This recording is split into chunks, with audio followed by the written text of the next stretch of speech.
Tabii tabii. Haydi.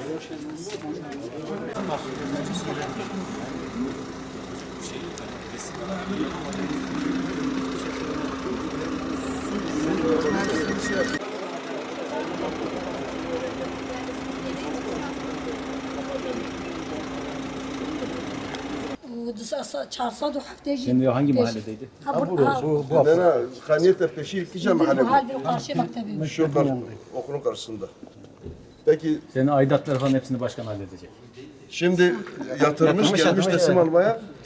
Sen git fahke mütehara işe koy çeka. Dö da hemen mezginlik edine ta yogu meferego masto standıya medise dinava. Sizden aldığımız para size tekrar geri vereceğiz. 9 tane çocuğu var. Allah bağışlasın. Sen git işlemlerini yap. Git sen işlemlerini yap. Hacı abi ev iyi mi? Beğendin mi evleri? Bir takali beğenmiş ki. Cümlemizden Allah razı olsun. Meza ev zilem hamme evdek çekir. Altın. Jere dua jibikin.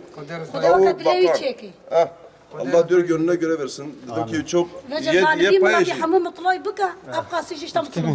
Hem bizi mutlu ediyor, herkes sizi mutlu edecek diyor. أبقى جامر حمي يقف في الطبلجينو يقف عملنا والله ترى رازاد أنا هامت شو رازاد Tamam şimdi işe koyacak ama geri döner. Yani parasını her sene yaptırdık, bunu yaptırdık. Geri geldi.